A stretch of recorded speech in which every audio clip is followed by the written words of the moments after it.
ಓದು ಸರಣಿಯ ಸಂಪಾದಕರ ಮಾತುವಿನ ಮುಂದುವರಿಕೆ ಭಾಗ. ಬಹುಮುಖ್ಯವಾಗಿ ಅವಿದ್ಯಾವಂತ ದಲಿತರು ಅಂಬೇಡ್ಕರ್ ಅವರನ್ನು ಭೌತಿಕವಾಗಿ ಕಂಡು ಬೌದ್ಧಿಕವಾಗಿ ಗ್ರಹಿಸದೇ ಇರಬಹುದು. ಆದರೆ ಇವರಿಗೆ ಒಂದರ ಬಗ್ಗೆ ಆದರೂ ಸ್ಪಷ್ಟತೆ ಇದೆ. ಆದರೆ ವಿದ್ಯಾವಂತರು ಹಾಗೂ ಸಂಘಟಕರು ಎಂದು ಹೇಳಿಕೊಳ್ಳುವ ಬಣ್ಣ ಬಣ್ಣದ ಮಾತನಾಡುವ ದಲಿತರಲ್ಲಿ ಅಂಬೇಡ್ಕರ್ ಅವರು ಬೌದ್ಧಿಕವಾಗಿಯೂ ಇಲ್ಲ, ಭೌತಿಕವಾಗಿಯೂ ಇಲ್ಲ.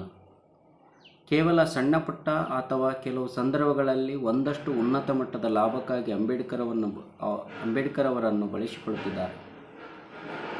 ಇದು ನಮಗೆ ನಾವೇ ಮಾಡಿಕೊಳ್ಳುತ್ತಿರುವ ಬಹುದೊಡ್ಡ ಸಾಂಸ್ಕೃತಿಕ ಅಧಪತನ. ಕುಡಿಯಲು ನೀರು ಸಿಗದ, ವಾಸಿಸಲು ಮನೆ ಸಿಗದ, ಜೀವಿಸಲು ಆಹಾರ ಇಲ್ಲದ, ಬದುಕಲು ಮೂಲಭೂತ ಹಕ್ಕುಗಳು ಇಲ್ಲದ ಈ ದೇಶ ನನ್ನ ತಾಯಿ ನೆಲ ಅಲ್ಲ ಎಂದು ಹೇಳಿದ ಅಂಬೇಡ್ಕರ್ ಅವರು ಈ ಎಲ್ಲ ನೋವುಗಳನ್ನು ಸ್ವತಃ ಅನುಭವಿಸಿ ಶತಶತಮಾನಗಳಿಂದ ತನ್ನವರೂ ಕಳೆದುಕೊಂಡಿದ್ದ ತನ್ನ ಜನರ ಶಾಶ್ವತ ತಾಯಿ ನೆಲವನ್ನು ಸಂವಿಧಾನಾತ್ಮಕವಾಗಿ ಒದಗಿಸಿಕೊಟ್ಟವರು. ಇಂಥ ಮಹಾನ್ ಭಾರತದ ಸುಪುತ್ರನ ಇತಿಹಾಸವನ್ನು ವಾಸ್ತವವಾಗಿ ಗ್ರಹಿಸದೆ ಕೇವಲ ಪುರಾಣದ ಹಿನ್ನೆಲೆಯಿಂದ ನೋಡುವುದಾದರೆ ಅಂಥ ಚರಿತ್ರೆಗೆ ತಳಬುಡ ಇಲ್ಲ. ಅಂಬೇಡ್ಕರ್ ಅವರ ಚರಿತ್ರೆಗೆ ಭದ್ರವಾದ ಬುಡ ಇದೆ. ಇದನ್ನು ಯಾರಿಂದಲೂ ಅಲುಗಾಡಿಸಲು ಸಾಧ್ಯವಿಲ್ಲ. ಯಾವ ಬಿರುಗಾಳಿ ಸುನಾಮಿಗಳಿಂದ ಇದನ್ನು ತಗ್ಗಿಸಲು ಸಾಧ್ಯವಿಲ್ಲ. ಆದರೆ ಅಜ್ಞಾನದ ಪುರಾಣ ಇದನ್ನು ಸಾಧ್ಯ ಮಾಡಬಹುದು. ಈ ಅಜ್ಞಾನದ ಪುರಾಣದ ಚರಿತ್ರೆ ವಿರುದ್ಧವೇ ಬಾಬಾ ಸಾಹೇಬರು ಪ್ರಜ್ಞಾಪೂರ್ವಕವಾಗಿ ದಾಖಲೆ ಸಹಿತ ಖಂಡಿಸಿ ಬರೆದಿದ್ದು, ಹೇಳಿದ್ದು, ಜೀವಿಸಿದ್ದು ಹಾಗೂ ಸಂವಿಧಾನದಲ್ಲಿ ಕಾನೂನು ಪ್ರಕಾರ ಅದನ್ನು ನಿರ್ಮೂಲನೆ ಮಾಡಿದ್ದು. ಆದರೆ ಇಂಥ ನನ್ನ ಬಂಧುಗಳಿಗೆ ಸಂವಿಧಾನದ ಅರಿವಿಲ್ಲ, ಅಂಬೇಡ್ಕರ್ ಅವರ ಚಿಂತನೆ ಜ್ಞಾನವಿಲ್ಲ. ಒಂದಷ್ಟು ಯಾರೋ ಕೇಳಿದ್ದನ್ನು ವ್ಯಾಟ್ಸಪ್ಗಳಲ್ಲಿ ಬಂದ ಮಾಹಿತಿಯನ್ನು ಇನ್ಯಾರನ್ನೋ ಸಮಯಕ್ಕೆ ತಕ್ಕಂತೆ ತಾತ್ಕಾಲಿಕವಾಗಿ ಮೆಚ್ಚಿಕೊಳ್ಳುವ ವೇದಿಕೆ ಮೇಲೆ ಮಾತನಾಡುತ್ತಾರೆ, ಚಪ್ಪಾಳೆ ಗಿಟ್ಟಿಸಿಕೊಳ್ಳುತ್ತಾರೆ, ಮೂಲಭೂತವಾದಿಗಳ ಪ್ರೀತಿಗೆ ಪಾತ್ರರು ಆಗುತ್ತಾರೆ. ಈ ನೆಲ ಸಂಸ್ಕೃತಿಯ ಚಿಂತನೆಯನ್ನು ಅಂಬೇಡ್ಕರ್ ಚಿಂತನೆ ಮೂಲಕ ಬೆಳೆಸಬೇಕಾದವರು ಮತ್ತೆ 2000 ವರ್ಷಗಳ ಪುರಾಣದ ಇತಿಹಾಸಕ್ಕೆ ಕೊಂಡೊಯ್ದು ನಿಲ್ಲಿಸುತ್ತಾರೆ. ಇಂಥ ಮನೋಭಾವನೆಯಿಂದ ದಲಿತೇತರು ಮಾತನಾಡಿದರೆ ಸೂಕ್ತ ಸಂದರ್ಭದಲ್ಲಿ ಉತ್ತರ ಕೊಡಬಹುದು. ಆದರೆ ಇಂಥ ದಲಿತೇತರ ಧಾರ್ಮಿಕ ಹಾಗೂ ಪುರಾಣ ಹಿನ್ನೆಲೆಯ ಉಪದೇಶದ ಮನಸ್ಸುಗಳಿಂದ ಪ್ರೇರಿತರಾಗಿ ದಲಿತರೇ ಮಾತನಾಡಲು ಮುಂದಾದಾಗ ಇವರಿಗೆ ಕಠಿಣ ಸಂದರ್ಭದಲ್ಲಿ ಮಾತ್ರ ಉತ್ತರ ಕೊಡಬೇಕು. ಅಂಬೇಡ್ಕರ್ ಹಾಗೂ ಅಂಬೇಡ್ಕರ್ ಅವರ ಸಂತತಿ ಅವರಿಗೆ, ಈ ನೆಲದ ಮೂಲ ನಿವಾಸಿಗಳಾದ ದಲಿತರಿಗೆ ಈ ಭರತ ಭೂಮಿಯಲ್ಲಿ ಭದ್ರ ನೆಲೆ ಇದೆ. 2500 ವರ್ಷಗಳ ಸಾಂಪ್ರದಾಯಿಕ ಚರಿತ್ರೆ ಹೊಂದಿರುವ ಈ ದೇಶದಲ್ಲಿ ಅಂಬೇಡ್ಕರ್ ಅವರ ಜನ ಸಿದ್ಧಾಂತಕ್ಕೆ ತಾತ್ಕಾಲಿಕವಾಗಿ ಒಂದಿಷ್ಟು ಗಾಯಗಳಾಗಬಹುದು. ಮುಂದುವರೆದು ಅಂಬೇಡ್ಕರ್ ಸ್ಟ್ಯಾಚ್ಯೂ, ಸರ್ಕಲ್ ಫೋಟೋ ಇತ್ಯಾದಿ ಅಂಬೇಡ್ಕರ್ ಹಾಗೂ ಅಂಬೇಡ್ಕರ್ ಸಿದ್ಧಾಂತಗಳಿಗೆ ಅವರ ಆಲೋಚನೆಗಳು ವೈದಿಕೀಕರಣಗೊಳಿಸುವ ಹಿನ್ನೆಲೆಯಲ್ಲಿ ಒಂದಷ್ಟು ಗಾಯವಾಗಬಹುದು. ಪ್ರಜ್ಞಾವಂತ ಈ ರಾಷ್ಟ್ರದ ಮೂಲ ನಿವಾಸಿಗಳು ಇಂಥ ಗಾಯಗಳಿಗೆ ಅಂಬೇಡ್ಕರ್ ಸಿದ್ಧಾಂತದ ಮೂಲಕ ಗಟ್ಟಿತನದ ಮುಲಾಮನ್ನು ಅಂಬೇಡ್ಕರ್ ಹಾಗೂ ಅಂಬೇಡ್ಕರ್ ಸಿದ್ಧಾಂತದ ಹಿನ್ನೆಲೆಯಿಂದ ಅರಿವು ಮೂಡಿಸಿದಾಗ ಈ ಗಾಯ ಹಾಗೂ ರೋಗವನ್ನು ನಿವಾರಣೆ ಖಂಡಿತ ಮಾಡಬಹುದು. ಇದಕ್ಕೆ ಪ್ರತಿಯೊಬ್ಬರಲ್ಲಿಯೂ ಅಂಬೇಡ್ಕರ್ ಎಂಬ ಔಷಧಿ ಶಾಶ್ವತ ಹಿನ್ನೆಲೆಯಿಂದ ಪ್ರಜ್ಞಾಪೂರ್ವಕವಾಗಿ ಎಂಥದೇ ಸಂದರ್ಭದಲ್ಲಿ ವಿಚಲಿತಗೊಳ್ಳದೆ ನೆಲೆ ನಿಂತಿರಬೇಕು. ಭಾರತದಲ್ಲಿ ಈ ಔಷಧಿಗೆ ಕೊರತೆ ಇಲ್ಲ. ಬುದ್ಧ, ಬಸವ, ಅಲ್ಲಮ, ಶರಣೀಯರು, ಕನಕ, ಪೇರಿಯರ್ ಅವರೆಲ್ಲರೂ ಈ ಪ್ರಜ್ಞಾಪೂರ್ವಕ ಗಟ್ಟಿತನದ ಔಷಧಿಯನ್ನು ಈ ನೆಲದಲ್ಲಿ ಕಂಡುಹಿಡಿದು ಜನರಿಗೆ ಉಣಬಡಿಸಿರುತ್ತಾರೆ. ಈ ಔಷಧಿಯನ್ನು ಶಾಶ್ವತವಾಗಿ ನಾವೆಲ್ಲರೂ ಜ್ಞಾನದ ಹಿನ್ನೆಲೆಯಿಂದ ಸ್ವೀಕರಿಸಿದರೆ ಮಾತ್ರ ಅಜ್ಞಾನದ ರೋಗವು ಶಾಶ್ವತವಾಗಿ ನಿವಾರಣೆಯಾಗುತ್ತದೆ. ಆದರೆ ವಿದ್ಯಾವಂತರು ಎಂದು ಹೇಳಿಕೊಳ್ಳುವ ಕೆಲವು ದಲಿತರು, ಸಂಘಟಕರು ಹಾಗೂ ಒಂದಷ್ಟು ಪ್ರಜಾಪ್ರಭುತ್ವ ವ್ಯವಸ್ಥೆಯ ರಾಜಕೀಯ ಪಕ್ಷಗಳ ಸಿದ್ಧಾಂತಗಳಿಗೆ ಒಳಪಡುವ ರಾಜಕಾರಣಿಗಳು ಅಂಬೇಡ್ಕರ್ ಮತ್ತು ಅವರ ತತ್ವ ಸಿದ್ಧಾಂತಗಳಿಗೆ ಮಾಡುತ್ತಿರುವ ಗಾಯ ಮಾನಸಿಕವಾದದ್ದು. 2500 ವರ್ಷಗಳ ಬೃಹತ್ ಚರಿತ್ರೆ ಹೊಂದಿರುವ ಭಾರತದ ನೆಲದಲ್ಲಿ ಮಾತ್ರ ಈವರೆಗೂ ಇಂಥ ಮನಸ್ಸಿನ ರೋಗ ಅಥವಾ ಗಾಯಕ್ಕೆ ಯಾವ ವಿಶ್ವಪ್ರಸಿದ್ಧ ಧನ್ವಂತರಿಗಳು ಸಹ ಔಷಧಿ ಅಥವಾ ಭಾರತ ಬಹುದೊಡ್ಡ ನಾಟ್ಯ ಔಷಧಿ ಪಂಡಿತರು ಹೊಂದಿರುವ ದೇಶವಾಗಿರುವ ಕಾರಣ ಇವರ್ಯಾರೂ ಸಹ ಗಿಡಮೂಲಿಕೆಗಳನ್ನು ಕಂಡುಹಿಡಿದಿಲ್ಲ. ಆದರೆ ಭಾರತದಲ್ಲಿ ಅಂಬೇಡ್ಕರ್ ವಾದವನ್ನು ನಿರ್ಮೂಲನೆ ಮಾಡಲು ಬಹುದೊಡ್ಡ ಅಜ್ಞಾನದ ಆಸ್ಪತ್ರೆಯಲ್ಲಿ ಯಥೇಚ್ಛವಾಗಿ ಔಷಧಿಗಳು ಮಾತ್ರ ಎಗ್ಗಿಲ್ಲದೆ ದೊರಕುತ್ತವೆ. ಇವುಗಳಿಗೆ ಯಾವ ಹಣಕಾಸಿನ ಅವಶ್ಯಕತೆಯೂ ಇಲ್ಲ. ಉಚಿತವಾಗಿ ಇದನ್ನು ಸರಬರಾಜು ಮಾಡಲಾಗುತ್ತದೆ. ಉಚಿತಕ್ಕೆ ತಲೆಬಾಗುವ ಈ ಭಾರತ ಜನಸಮುದಾಯ ಇದಕ್ಕೂ ಶಾಶ್ವತವಾಗಿ ತಲೆಬಾಗುತ್ತದೆ. ಇವೆಲ್ಲವೂ ನಮ್ಮ ನಡುವಿನ ದುರಂತವೇ ಸರಿ. ಇಂದು ಸ್ವಾತಂತ್ರ್ಯ ಬಂದು 78 ವರ್ಷಗಳು, ಸಂವಿಧಾನ ಬಂದು 75 ವರ್ಷಗಳಾದರೂ ಸಹ ಸರಿಯಾದ ಕ್ರಮದಲ್ಲಿ ಅಂಬೇಡ್ಕರ್ವಾದವನ್ನು ಭಾರತದ ಪ್ರತಿಯೊಬ್ಬ ಜನತೆಯ ಮನ ಹಾಗೂ ಮನೆಗಳಿಗೆ ಪ್ರಸಾರ ಮಾಡುವ ಆಸ್ಪತ್ರೆ ಹಾಗೂ ಔಷಧಿಯೇ ಇಲ್ಲ. ಹೌದು, ಇದು ಕಾಳಿಂಗ ಸರ್ಪದ ವಿಷಕ್ಕಿಂತಲೂ ವಿಷಕಾರಿಯಾದ ಅಸ್ಪೃಶ್ಯತೆ ಎಂಬ ವಿಷ. ಅಪಾಯಕಾರಿ ವಿಷ ಕಾಳಿಂಗ ಸರ್ಪನ್ನು ಬೇಕಾದರೆ ತಪ್ಪಿಕೊಳ್ಳಬಹುದು, ಆದರೆ ಕೆಲವು ಮೂಲಭೂತವಾದಿಗಳಿಗೆ ಕಾಳಿಂಗ ಸರ್ಪಕ್ಕಿಂತಲೂ ಅಸ್ಪೃಶ್ಯ ಜನರು ಭೀಕರ ವಿಷವಾಗಿ ಕಾಣುತ್ತಾರೆ. ವಿಷದ ದೇವರೆಂದು ಪೂಜಿಸಿದರೆ ತನ್ನಂತೆ ಇರುವ ಮನುಷ್ಯರನ್ನು ಅಸ್ಪೃಶ್ಯರನ್ನಾಗಿಸಿ ಮಾನಸಿಕವಾಗಿ ಹಾಗೂ ದೈಹಿಕವಾಗಿ ಬದುಕಿದ್ದರೂ ಸತ್ತಂತೆ ಇರುವ ಹಾಗೆ ಸಾಯಿಸುತ್ತಾರೆ. ಕೆಲವು ಭಾಗಗಳಲ್ಲಿ ಕೆಲವು ಮೂಲಭೂತವಾದಿ ತತ್ವವನ್ನು ಪ್ರತಿಪಾದನೆ ಮಾಡುವ ಇವರಿಗೆ ಎಷ್ಟು ಮಾಡಿದರೂ ಇಷ್ಟೇ ಎಂಬ ಸಿದ್ಧಾಂತವನ್ನು ಮೈಗೂಡಿಸಿಕೊಂಡು ದಲಿತರು ಸಹ ಇಂಥ ಕೃತ್ಯಕ್ಕೆ ಕಾರಣೀಭೂತರಾಗುತ್ತಿರುವುದು ನಮ್ಮ ನಡುವಿನ ಬಹುದೊಡ್ಡ ಸಾಂಸ್ಕೃತಿಕ ಹಾಗೂ ಸಂವಿಧಾನಾತ್ಮಕ ದುರಂತ. ಭಾರತದಂಥ ದೇಶದಲ್ಲಿ ಧರ್ಮ ತನ್ನ ಉಳಿವಿಗಾಗಿ ಸೃಷ್ಟಿ ಮಾಡಿದ ಕಸುಬು ಆಧಾರಿತ ಜಾತಿ. ಹಾಗೆ ಈ ಜಾತಿಯ ಪರಮೋಚ್ಚಿಕ್ಕಳದಲ್ಲಿ ಸಿಲುಕಿರುವ ಜನರು ಜಾತಿ ಹಾಗೂ ಧರ್ಮಶ್ರೇಷ್ಠತೆ ಅಂಧಕಾರದ ಅಜ್ಞಾನವನ್ನೇ ತಮ್ಮ ಪಾರಂಪರಿಕ ಸ್ವತ್ತಾಗಿಸಿಕೊಂಡು ಮೆರೆದಾಡುತ್ತಿರುವ ಮಾನಸಿಕ ರೋಗಕ್ಕೆ ಕಾಲಕ್ಕೆ ಬಹುದೊಡ್ಡ ಸಾಮಾಜಿಕ ವೈದ್ಯರು ಬಂದು ಬುದ್ಧ, ಬಸವ, ಶರಣರು, ಕನಕ, ಸೂಫಿ ಸಂತರು, ಆಧುನಿಕ ಭಾರತದಲ್ಲಿ ಅಂಬೇಡ್ಕರ್ ಬಂದು ಸಾಮಾಜಿಕ ವೈದ್ಯರು ಬಂದು ಔಷಧಿಯನ್ನು ಕಂಡುಹಿಡಿದು ಕಾಲಕ್ಕೆ ಭಾರತೀಯ ಮನಸ್ಸಿಗೆ ಲಸಿಕೆ ಹಾಕಿದ್ದರೂ ಈ ಲಸಿಕೆ ಮನಸ್ಸಿನ ಬಹುದೊಡ್ಡ ಅಜ್ಞಾನ ಎಂಬ ರೋಗ ನಿರೋಧಕದ ಮುಂದೆ ತನ್ನ ರೋಗ ನಿರೋಧಕ ಶಕ್ತಿಯನ್ನು ಪ್ರದರ್ಶನ ಮಾಡಲು ಸಾಧ್ಯವೇ ಆಗಲಿಲ್ಲ. ಕಾಲ ಬದಲಾದಂತೆ ಇವರು ಯಾವ ಔಷಧಿ ವಿರುದ್ಧ ಪ್ರಬಲ ಆಂಟಿಬಯೋಟಿಕ್ ಔಷಧಿ ಕಂಡುಹಿಡಿದಿದ್ದರೂ ಅದೇ ಔಷಧಿ ಒಳಗೆ ಇವರನ್ನು ಸಿಲುಕಿಸಲಾಯಿತು. ಇವರೆಲ್ಲರೂ ವೈದಿಕ ಧರ್ಮ ಹಾಗೂ ಹಿಂದೂ ಧರ್ಮವನ್ನು ರಕ್ಷಣೆ ಮಾಡಿದವರು ಎಂಬ ಕಿರೀಟವನ್ನು ಕೊಟ್ಟು ಕೂರಿಸಲಾಯಿತು. ಭಾರತದ ನೆಲದಲ್ಲಿ ಮಾತ್ರ ಸಮಸಮಾಜ ನಿರ್ಮಾಣದ ಅಂಬೇಡ್ಕರ್ ಅವರ ಒಡಲಾಳದಿಂದ ಕಂಡುಹಿಡಿದ ಆಂಟಿಬಯೋಟಿಕ್ ಔಷಧಿಯ ಶ್ರೇಷ್ಠ ಅಂಶಗಳನ್ನು ಒಳಗೊಂಡಿರುವ ಜ್ಞಾನದ ಔಷಧಕ್ಕಿಂತ ಅಜ್ಞಾನದ ಔಷಧಿಯ ಬಹುಶಕ್ತಿವಂತದು ಎಂಬುದು ಇಂದಿನ ಕೆಲವು ದಲಿತರಲ್ಲಿ ಮನೆ ಮಾಡಿದೆ. ಇವರಿಗೆ ಅಂಬೇಡ್ಕರ್ ಹಾಗೂ ಅಂಬೇಡ್ಕರ್ ರೂಪಿಸಿದ ಸಂವಿಧಾನಕ್ಕಿಂತಲೂ ಇವರ ತಾತ ಮುತ್ತಾತನ ಕಾಲದಿಂದಲೂ ಪಾರಂಪರಿಕವಾಗಿ ದೇವರ ಹೆಸರಲ್ಲಿ ಜ್ಯೋತಿ ಬಿದ್ದಿದ್ದ ತಿರುಪತಿ ವೆಂಕಟರಮಣ, ಮಾದಪ್ಪ, ಬೆಳಗಿರಿ ರಂಗನಾಥ ಅನೇಕ ಶಕ್ತಿ ದೇವತೆಗಳ ನೀತಿ ನಿಯಮಗಳೇ ಇಷ್ಟ. ಇದನ್ನು ಶಾಶ್ವತವಾಗಿ ಮನಗಂಡೇ ದಲಿತೇತರು ಪ್ರಜಾಪ್ರಭುತ್ವ ಭಾರತದ ಪಕ್ಷ ರಾಜಕಾರಣ ಹಾಗೂ ಸ್ವಾರ್ಥಕ್ಕಾಗಿ ನಾವು ಓಲೈಕೆ ರಾಜಕಾರಣಿಗಳೆರಡೂ ಸಮ್ಮಿಲನಗೊಂಡು ಅಂಬೇಡ್ಕರ್ ಹಾಗೂ ಅಂಬೇಡ್ಕರ್ ಸಿದ್ಧಾಂತಗಳನ್ನು ತಮ್ಮ ಸ್ವಾರ್ಥಕ್ಕೆ ತಕ್ಕಂತೆ ಯೂಸ್ ಆ್ಯಂಡ್ ಥ್ರೋ ಮಾಡಿಕೊಳ್ಳುತ್ತಿರುವ ಸಂಗತಿಗಳು ಸತ್ಯವಾಗುತ್ತಿವೆ. ಇದಾಗಬಾರದಂತೆ ನೋಡಿಕೊಳ್ಳುವುದು ನಮ್ಮೆಲ್ಲರ ಆದ್ಯ ಕರ್ತವ್ಯ ಹಾಗೂ ಜವಾಬ್ದಾರಿ. ಇವತ್ತಿನ ಜಾತಿ, ಒಳಜಾತಿ, ಉಪಜಾತಿಗಳೆಂಬ ಬಹುದೊಡ್ಡ ಕಂದಕಗಳ ವಿಚಿತ್ರ ಮನಸ್ಸುಗಳ ಒಳಗೆ ಅಂಬೇಡ್ಕರ್ ಅವರನ್ನು ನಾವು ಸಿಲುಕಿಸಿ ನಾವೇ ನರಳುತ್ತಿದ್ದೇವೆ. ಅಂಬೇಡ್ಕರ್ ಅವರ ಬೌದ್ಧಿಕ ಚಿಂತನೆಗಳನ್ನು ಸಂವಿಧಾನಾತ್ಮಕವಾಗಿ ನಾವು ಬಳಸಿಕೊಳ್ಳುವಲ್ಲಿ ಸೊರಗುತ್ತಿದ್ದೇವೆ. ನಿಜ ಅರ್ಥದಲ್ಲಿ ಅಂಬೇಡ್ಕರ್ ಅವರ ಚಿಂತನೆ ಒಳಗೂ ಇರಲಾರದೆ ಹೊರಗೂ ಬರಲಾಗದೆ ನಡುವೆ ಸಿಲುಕಿ ನಲುಗುತ್ತಿದ್ದೇವೆ. ಮೊದಲೇ ಶತಶತಮಾನಗಳ ಜಾತಿ ಅಜ್ಞಾನದ ಅಂಧಕಾರದಲ್ಲಿ ಸಿಲುಕಿ ನಲುಗಿರುವ ನಮ್ಮನ್ನು ಮತ್ತೆ ಜಾತಿ ಒಳಗೆ ಒಳಜಾತಿಗಳಾಗಿ ಸೃಷ್ಟಿಸಿ ಇವುಗಳ ನಡುವೆ ಬಹುದೊಡ್ಡ ಕಂದಕವನ್ನು ನಿರ್ಮಾಣ ಮಾಡಿ ಇದರ ನಿರ್ಮಾಣದಲ್ಲಿ ಸೃಷ್ಟಿಯಾದ ಅಧರ್ಮೀಯವಾದ ತೀರ್ಥದೊಳಗೆ ಸಿಲುಕಿಸಲಾಗಿದೆ. ಇಂಥ ಅಜ್ಞಾನದ ತೀರ್ಥದಿಂದಲೇ ಉರಿಯುವ ಬೆಂಕಿಯಲ್ಲಿ ಹದವಾದ ಅಡುಗೆಯನ್ನು ಮಾಡಿಕೊಂಡು ಮೃಷ್ಟಾನ್ನ ಭೋಜನವನ್ನು ಸವಿತಿರುವರು ನಾವು. ಇಂಥ ಅಜ್ಞಾನದ ತೀರ್ಥದಿಂದಲೇ ಉರಿಯುವ ಬೆಂಕಿಯಲ್ಲಿ ಹದವಾದ ಅಡುಗೆಯನ್ನು ಮಾಡಿಕೊಂಡು ಮೃಷ್ಟಾನ್ನ ಭೋಜನವನ್ನು ಸವಿತಿರುವವರು ಯಾರು? ಯಾಕಾಗಿ ಇಂಥ ಅಡುಗೆಯನ್ನು ಮಾಡಿಕೊಂಡು ಸಂತೋಷವಾಗಿ ಸಾಂಪ್ರದಾಯಿಕ ಸಹಭೋಜನ ಮಾಡುತ್ತಿದ್ದಾರೆ ಎಂಬ ಪರಿಜ್ಞಾನವೂ ದಲಿತ ವಿದ್ಯಾವಂತರಿಗೆ, ಸಂಘಟಕರಿಗೆ ಹಾಗೂ ದಲಿತ ರಾಜಕಾರಣಿಗಳಿಗೆ ಇರಬೇಕಾಗಿದೆ. ಇದು ಇಲ್ಲ. ಇನ್ನು ಕೆಲವು ದಲಿತ ವಿದ್ಯಾವಂತರು ತಮ್ಮ ಸ್ವಾರ್ಥ ಸಾಧನೆಗಾಗಿ ತಮ್ಮ ಗ್ರಾಮದಲ್ಲಿ ಅನೇಕ ಬಂಧುಗಳು ಹಾಗೂ ಊರಿನ ಅವಿದ್ಯಾವಂತ ದಲಿತರನ್ನು ಬಳಸಿಕೊಳ್ಳುತ್ತಿರುವುದು ಬಹು ಅಪಾಯಕಾರಿ. ಇಂದು ದಲಿತರಿಗಿಂತಲೂ ದಲಿತೇತರರೇ ಅಂಬೇಡ್ಕರ್ ಅವರನ್ನು ತಮ್ಮ ಲಾಭಕ್ಕೆ ತಕ್ಕಂತೆ ಬಹುಮೆಚ್ಚುಗೆಯಿಂದ ಅಕ್ಕರೆಯಿಂದ ಮಾತನಾಡುತ್ತಾರೆ. ಏಕೆಂದರೆ ಅವರಿಗೆ ಧರ್ಮ ರಕ್ಷಣೆಗೆ ಹಾಗೂ ರಾಜಕೀಯ ಬೆಳವಣಿಗೆಗೆ ದಲಿತರು ಬೆನ್ನೆಲುಬಾಗಬೇಕು ಎಂಬ ಪರಿಜ್ಞಾನ ಇದೆ ಅವರಿಗೆ. ಇಂದಿನ ಚುನಾವಣೆಯ ಭಾರತದಲ್ಲಿ ಅಂಬೇಡ್ಕರ್ ಚಲಾವಣೆಯಲ್ಲಿರುವ ಬಹುಬೆಲೆಯ 24 ಕ್ಯಾರೆಟ್ ಹೊಂದಿರುವ ಚಿನ್ನದ ನಾಣ್ಯ ನನ್ನ ಪ್ರಕಾರ ಈ ಭಾರತದಲ್ಲಿ ಅತ್ಯಂತ ಹೆಚ್ಚು ಚಲಾವಣೆಯಲ್ಲಿರುವ 2 ನಾಣ್ಯಗಳು. ಅದರಲ್ಲಿ ಮೊದಲನೆಯದು ಅಜ್ಞಾನದ ರಾಮ ಎಂಬ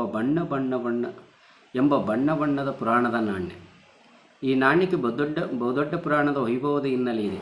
ಇನ್ನೊಂದು ಜ್ಞಾನದ ಅಂಬೇಡ್ಕರ್ ಎಂಬ ವಾಸ್ತವ ನಾಣ್ಯ. ಇದಕ್ಕೆ ಬಣ್ಣದ ತೋರಿಕೆಗಳು ಇಲ್ಲ, ಏಕೆಂದರೆ ಇದು ವಾಸ್ತವಿಕ ಇಂದಿಗೂ ಬಣ್ಣ ಇಲ್ಲದಿದ್ದರೂ ಸಹ ರಾಜಕೀಯ ಆಮಿಷಗಳ ಬಣ್ಣ ಅಂತೂ ಸಮಯ ಸಂದರ್ಭಕ್ಕೆ ತಕ್ಕಂತೆ ಬಳಿಯಲಾಗುತ್ತದೆ.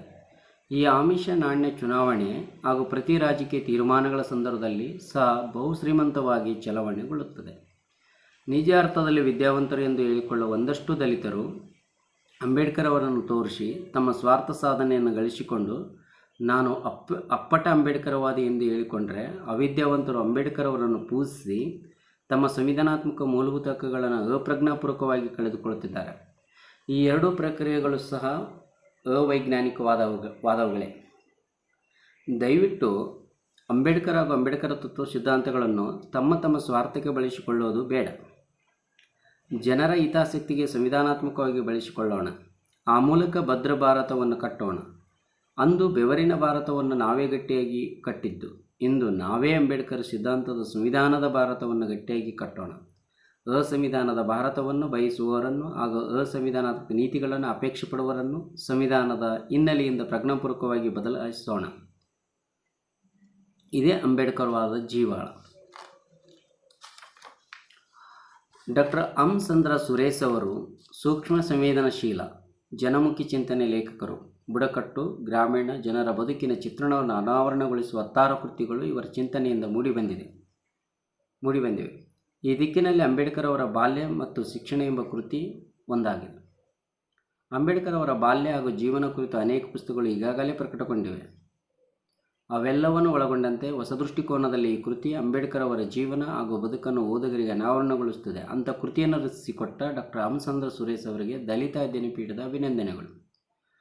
ನನ್ನೆಲ್ಲ ಶೈಕ್ಷಣಿಕ ಕೆಲಸ ಕಾರ್ಯಗಳಿಗೆ ಸಹಕರಿಸುತ್ತಿರುವ ವಿಭಾಗದ ಸಹೋದ್ಯೋಗಿ ಮಿತ್ರರಾದ doctor Vijay Puneethabanda, doctor K Mohan Krishna Rai, doctor Virupaksha Pujaralli ಅವರಿಗೆ ಕೃತಜ್ಞತೆಗಳು. ಪ್ರಸಾರಾಂಗದ ಸಹಾಯಕ ಕುಲಸಚಿವರಾದ ಶ್ರೀ ಎಂ ಶಿವಪ್ರಕಾಶ್, ಪ್ರಕಟಣಾ ಸಹಾಯಕರಾದ ಡಾಕ್ಟರ್ ಎಸ್ ಮೋಹನ್, ಸಹಾಯಕ ನಿರ್ದೇಶಕರಾದ ಸಿ ಪೂವಯ್ಯ ಅವರಿಗೆ, ಅಕ್ಷರ ಸಂಯೋಜನೆ ಮಾಡಿದ ಶ್ರೀಮತಿ ಜೆ ಸುರೇಖಾ ಮತ್ತು ಪ್ರಸಾರಾಂಗದ ಸಿಬ್ಬಂದಿ ವರ್ಗದವರಿಗೆ ಧನ್ಯವಾದಗಳು. ಈಗ ಡಾಕ್ಟರ್ ಹಂಸಂದ್ರ ಸುರೇಶ್ ಅವರ ಮಾತು, ತಲೆಬರ ಲೇಖಕರ ಮಾತು. ಡಾಕ್ಟರ್ ಬಿ ಆರ್ ಅಂಬೇಡ್ಕರ್ ಅವರ ಜೀವನಗಾಥೆ ಪ್ರತಿಯೊಬ್ಬ ಭಾರತೀಯನಿಗೂ ಪ್ರೇರಣಾದಾಯಕ ವಿಷಯವಾಗಿದೆ. ಅಂಬೇಡ್ಕರ್ ಅವರ ಬಾಲ್ಯದಲ್ಲಿ ಎದುರಿಸಿದ ಸಾಮಾಜಿಕ ಅಡೆತಡೆಗಳು, ಎದುರಾದ ಕಠಿಣ ಪರಿಸ್ಥಿತಿಗಳು ಮತ್ತು ಇವುಗಳ ವಿರುದ್ಧ ಅವರು ತೋರಿದ ದೃಢ ಸಂಕಲ್ಪ ಇಂದಿನ ವಿದ್ಯಾರ್ಥಿಗಳು ಮತ್ತು ಯುವಜನರಿಗೆ ಮಾರ್ಗದರ್ಶಕವಾಗಿವೆ. ಅಂಬೇಡ್ಕರ್ ಅವರ ಬಾಲ್ಯವು ಅನ್ಯಾಯದ ನೆರಳಿನೊಳಗೆ ಜ್ಞಾನದ ಬೆಳಕನ್ನು ಹುಡುಕಿದ ಅದ್ಭುತ ಯಾತ್ರೆಯಾಗಿದೆ. ಸಮಾಜದ ಅಡೆತಡೆಗಳನ್ನು ನಡುವೆ ಅವರು ಪಡೆದ ಶಿಕ್ಷಣ ಕೇವಲ ವೈಯಕ್ತಿಕ ಸಾಧನೆಯಾಗಿರದೆ ಸಮಾನತೆ ಮತ್ತು ಮಾನವೀಯತೆಯ ಸಾಕಾರಕ್ಕಾಗಿ ನಡೆಸಿದ ಹೋರಾಟವಾಗಿದೆ. ಈ ಸಂಪುಟದಲ್ಲಿ ಅಂಬೇಡ್ಕರ್ ಅವರ ಬಾಲ್ಯಾವಸ್ಥೆಯ ಮನೋಭಾವ, ಕುಟುಂಬದ ಸಂಸ್ಕಾರ, ಪ್ರಾಥಮಿಕ ಶಿಕ್ಷಣದಿಂದ ಹಿಡಿದು ವಿದೇಶದಲ್ಲಿ ನಡೆಸಿದ ಉನ್ನತ ವ್ಯಾಸಂಗ ಮತ್ತು ಅವರು ತಮ್ಮ ವಿದ್ಯಾರ್ಥಿ ಜೀವನದಲ್ಲಿ ಮಾಡಿದ ಸಾಧನೆಗಳು, ಅವರ ಮೇಲೆ ಪ್ರಭಾವ ಬೀರಿದ ಗುರುಗಳು, ವಿದ್ಯಾಭ್ಯಾಸದತ್ತ ಅವರ ತೀವ್ರ ಆಸಕ್ತಿ ಕುರಿತು ಸವಿವರವಾಗಿ ದಾಖಲಿಸುವ ಪ್ರಯತ್ನ ಮಾಡಲಾಗಿದೆ. ಜೀವನದ ಮೂಲಮಂತ್ರವೇ ಶಿಕ್ಷಣವೇ ಶೋಷಿತರ ಮುಕ್ತಿ ಮಾರ್ಗ ಎಂದು ಅಂಬೇಡ್ಕರ್ ಅವರು ಬಲವಾಗಿ ನಂಬಿದ್ದರು. ಶಿಕ್ಷಣವನ್ನು ಮಾನವನ ಆತ್ಮದ ಶೋಧನೆ, ಸಮಾಜದ ಪುನರುತ್ಥಾನ ಮತ್ತು ನ್ಯಾಯ ನಿರ್ಮಾಣದ ಸಾಧನವೆಂದು ಅವರು ಪರಿಗಣಿಸಿದರು. ಈ ದೃಷ್ಟಿಯೇ ಅವರ ಭವಿಷ್ಯದ ಶಕ್ತಿಯಾಗಿ ಹೊರಹೊಮ್ಮಿತ್ತು. ಅಂಬೇಡ್ಕರ್ ಅವರ ಬಾಲ್ಯದಿಂದ ಆರಂಭವಾದ ಅವರ ಶಿಕ್ಷಣಯಾನದ ವಿವಿಧ ಹಂತಗಳನ್ನು ವಿಶ್ಲೇಷಿಸಿ ಮೌಲಿಕ ಮಾಹಿತಿ, ಐತಿಹಾಸಿಕ ದಾಖಲೆಗಳು ಹಾಗೂ ಅವರ ಆತ್ಮಕಥನಾತ್ಮಕ ಉಲ್ಲೇಖಗಳ ಆಧಾರದ ಮೇಲೆ ಈ ಕೃತಿಯನ್ನು ರಚಿಸಿದ್ದೇನೆ. ವಿದ್ಯಾರ್ಥಿಗಳು, ಸಂಶೋಧಕರು ಹಾಗೂ ಸಾಮಾನ್ಯ ಓದುಗರಿಗೆ ಅಂಬೇಡ್ಕರ್ ಅವರ ಬಾಲ್ಯ ಮತ್ತು ಶೈಕ್ಷಣಿಕ ಜೀವನವನ್ನು ಪರಿಚಯಿಸುವುದು ಈ ಕೃತಿಯ ಉದ್ದೇಶವಾಗಿದೆ. ಅಂಬೇಡ್ಕರ್ ಅವರ ಬಾಲ್ಯ ಮತ್ತು ಶಿಕ್ಷಣದ ಕುರಿತು ತಿಳಿಯಬಯಸುವವರಿಗೆ ಇಂದು ಉತ್ತಮ ಪರಾಮರ್ಶನ ಕೃತಿಯಾಗಲಿದೆ ಎಂಬುದು ವಿಶ್ವಾಸ. ಇಂಥ ಮಹತ್ವದ ಸಂಪುಟಗಳನ್ನು ಪ್ರಕಟಿಸುತ್ತಿರುವ ಹಂಪಿ ಕನ್ನಡ ವಿಶ್ವವಿದ್ಯಾಲಯದ ಮಾನ್ಯ ಕುಲಪತಿಗಳಾದ ಡಾಕ್ಟರ್ ಡಿ ಬಿ ಪರಮೇಶ್ವರಮೂರ್ತಿಯವರಿಗೂ ಮಾನ್ಯ ಕುಲಸಚಿವರಾದ ಡಾಕ್ಟರ್ ವಿರೂಪಾಕ್ಷ ಪೂಜಾರಳ್ಳಿ ಅವರಿಗೆ ಮತ್ತು ಪ್ರಸಾರಾಂಗ ನಿರ್ದೇಶಕರಾದ ಡಾಕ್ಟರ್ ಪಿ ಮಾದೇವಯ್ಯ ಅವರಿಗೂ ನನ್ನ ಕೃತಜ್ಞತೆಗಳು. ವಿಶೇಷವಾಗಿ ದಲಿತ ಅಧ್ಯಯನ ಪೀಠದ ಸಂಚಾಲಕರಾದ ಪ್ರೊಫೆಸರ್ ಎನ್ ಚಿನ್ನಸ್ವಾಮಿ ಸೋಸಲೆ ಅವರಿಗೆ ನನ್ನ ಕೃತಜ್ಞತೆಗಳನ್ನು ಸಲ್ಲಿಸುತ್ತೇನೆ. ಅಂಬೇಡ್ಕರ್ ಅವರ ಬಾಲ್ಯ ಮತ್ತು ಶಿಕ್ಷಣ ಕೃತಿಯ ಪರಿವಿಡಿ ಹೀಗಿದೆ. ಯಾವುದಕ್ಕೂ ಮೊದಲಿಲ್ಲ, ಯಾವುದಕ್ಕೂ ತುದಿಲ್ಲ, ಇದು ಕುಲಪತಿಗಳ ಮಾತು, ಸಂಪಾದಕರ ಮಾತು ಅಂತೇಳಿ ಪ್ರೊಫೆಸರ್ ಚಿನ್ನಸ್ವಾಮಿ ಸೋಸಲೆ ಅವರ ಮಾತು ಈಗ ಆಲ್ರೆಡಿ ಓದಿದ್ದೇವೆ. ಮತ್ತು ಲೇಖಕರ ಮಾತು ಅಂತೇಳಿ ಡಾಕ್ಟರ್ ಹಂಸಂದ್ರ ಸುರೇಶ್ ಅವರು ಓದಿದೆ. ಈಗ ನೆಕ್ಸ್ಟ್ ಪರವಿಡಿಯಲ್ಲಿ ಕ್ರಮ ಸಂಖ್ಯೆಯಾಗಿ 15 ಅಧ್ಯಾಯಗಳಿವೆ. ಕೊನೆಯಲ್ಲಿ ಗ್ರಂಥಋಣಗಳನ್ನು ನಮೂದಿಸಿದ್ದಾರೆ. ಅಥವಾ ಈ ಕೃತಿಗೆ ಸಹಾಯಕವಾದ ಗ್ರಂಥಗಳು ಯಾವ್ಯಾವ ಬಳಕೆ ಮಾಡಿದ್ದೀವಿ ಅನ್ನೋದನ್ನು ಕೊನೆಯಲ್ಲಿ ಗ್ರಂಥಋಣ ಅಂತೇಳಿ ಕೊಟ್ಟಿದ್ದಾರೆ. ಅಧ್ಯಾಯ 15 ಅಧ್ಯಾಯಗಳು ಹೀಗಿವೆ. 1ನೇದು ಕಗ್ಗತ್ತಲೆಯಲ್ಲಿ ಸೂರ್ಯಕಿರಣ ಆಗಮನ. 2ನೇದು ಮಹಾರ್ ಜನಾಂಗದ ಹಿನ್ನೆಲೆ. 3 ಅಂಬೇಡ್ಕರ್ ಬಾಲ್ಯದ ಅವಧಿಯ ಅಸ್ಪೃಶ್ಯತೆ ಕರಾಳ ಮುಖಾಂತಿ. ಇನ್ನು 4ನೇದು ಆರಂಭಿಕ ಶಿಕ್ಷಣ. 5ನೇದು ಉದ್ಯೋಗವನ್ನು ಅರಸಿ. 6ನೇದು ಉನ್ನತ ಶಿಕ್ಷಣಕ್ಕಾಗಿ ಅಮೆರಿಕದತ್ತ ಪಯಣ ಮಾಡಿದ್ದು. 7ನೇದು ಕೊಲಂಬಿಯಾದಲ್ಲಿ ಲಾಲಾ ಲಜಪತ್ ರಾಯ್ ಮತ್ತು ಅಂಬೇಡ್ಕರ್ ಅಂತ. 8ನೇದು ಕೊಲಂಬಿಯಾ ವಿಶ್ವವಿದ್ಯಾನಿಲಯದಲ್ಲಿ ಅಂಬೇಡ್ಕರ್ ಮತ್ತು ಪ್ರೊಫೆಸರ್ ಜಾನ್ ಡ್ಯೂಯಿ ಅಂತ. 9ನೇ ಅಧ್ಯಾಯದಲ್ಲಿ ಕೊಲಂಬಿಯಾದಿಂದ ಲಂಡನ್ಗೆ. 10ನೇ ಅಧ್ಯಾಯದಲ್ಲಿ ಲಂಡನ್ನಿಂದ ಸ್ವದೇಶಕ್ಕೆ ಆಗಮನ. 11ನೇ ಅಧ್ಯಯನಕ್ಕಾಗಿ ಮತ್ತೆ ಲಂಡನ್ಗೆ ಹೋಗುವುದು. 12ನೇ ಅಧ್ಯಯನದಲ್ಲಿ ಜರ್ಮನಿಯಲ್ಲಿ ಅಂಬೇಡ್ಕರ್ ಅಂತ. 13ನೇ ಅಧ್ಯಯನದಲ್ಲಿ ಕೊಲಂಬಿಯಾ ವಿಶ್ವವಿದ್ಯಾಲಯದಿಂದ ಗೌರವ ಸಮರ್ಪಣೆ ಮಾಡಿಕೊಂಡು. 14ನೇ ಅಧ್ಯಯನದಲ್ಲಿ ಉಸ್ಮಾನಿ ವಿಶ್ವವಿದ್ಯಾಲಯದಿಂದ ಡಿಲಿಟ್ ಪದವಿ. 15ನೇ ಅಧ್ಯಾಯದಲ್ಲಿ ಶಿಕ್ಷಣದ ಕುರಿತು ಅಂಬೇಡ್ಕರ್ ದೃಷ್ಟಿಕೋನ. ಆಮೇಲೆ ಇವರು ಬಳಕೆ ಮಾಡಿರುವ ಗ್ರಂಥಋಣಗಳು ಕೊನೆಯಲ್ಲಿ ಕೊಟ್ಟಿದ್ದಾರೆ. ಗ್ರಂಥಋಣಗಳು ಭಾಳ ಮುಖ್ಯವಾಗಿ ಸುಮಾರು ಪುಸ್ತಕಗಳು 16 ಬಳಕೆ ಮಾಡಿದ್ದಾರೆ. ಜರ್ನಲ್ಗಳು ಮತ್ತು ವರದಿಗಳು ಮಾಡಿದ್ದಾರೆ. ಮತ್ತು ಅಂತರ್ಜಾಲ ಬಗ್ಗೆ ಹೇಳಿದ್ದಾರೆ. ಈ ಪ್ರಾರಂಭದಲ್ಲೇ ಗ್ರಂಥಋಣಗಳನ್ನು ಹೇಳ್ತೇನೆ, ನಂತರ ಅಧ್ಯಯನಗಳನ್ನು ಒಂದೊಂದಾಗಿ ಓದುತ್ತೇನೆ. ಈ ಕೃತಿಗೆ ಬಳಕೆ ಮಾಡಿಕೊಂಡ ಗ್ರಂಥಋಣಗಳು. 1ನೇದು ಅಂಬೇಡ್ಕರ್ ಬಿಆರ್ ಕನ್ನಡಕ್ಕೆ ಸದಾಶಿವ ಮರ್ಜಿ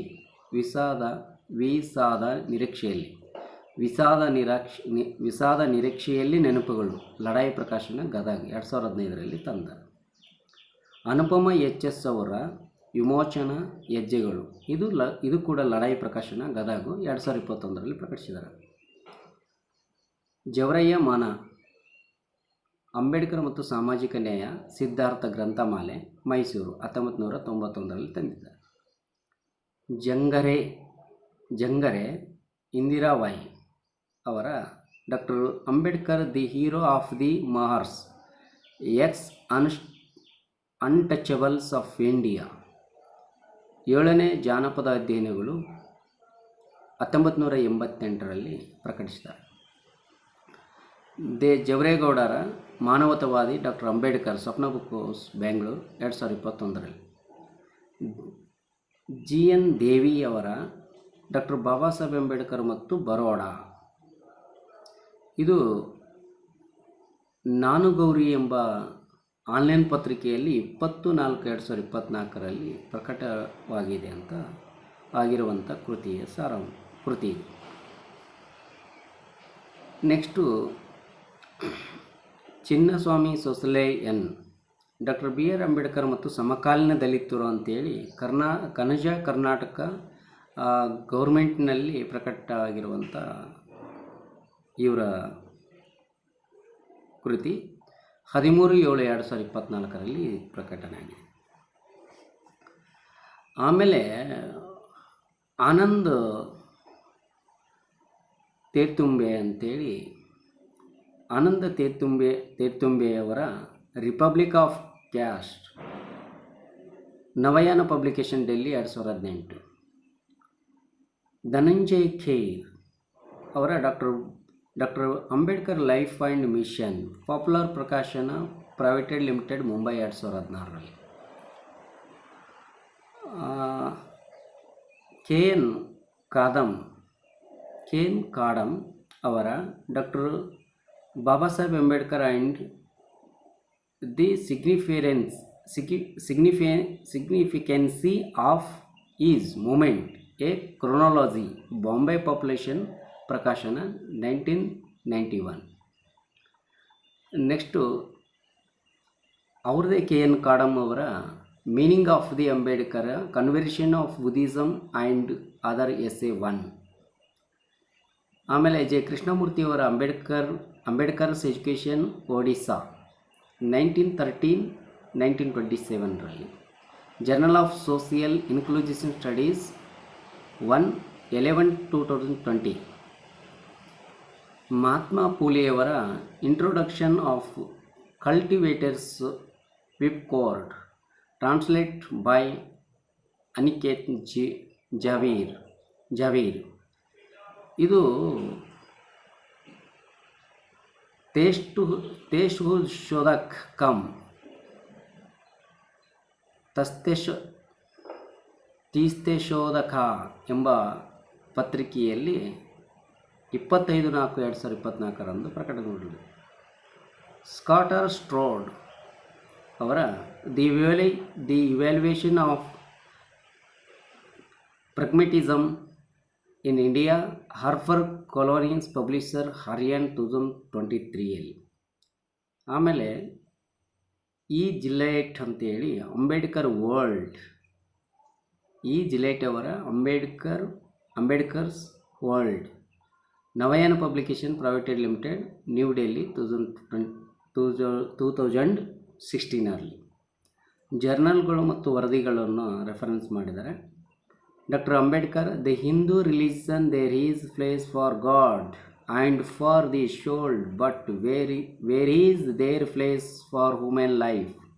ಇನ್ Ambedkar writing and speech, edited and translated by Narendra Jadhav, Konark publication, new Delhi 2016. Untouchables represented by Ambedkar, Columbia Alumni News, December 1930, page 12 from the Columbia University Archives. ಅಂತರ್ಜಾಲದ ಜಾಲತಾಣಗಳು ಬಳಕೆ ಮಾಡಿದ್ದಾರೆ.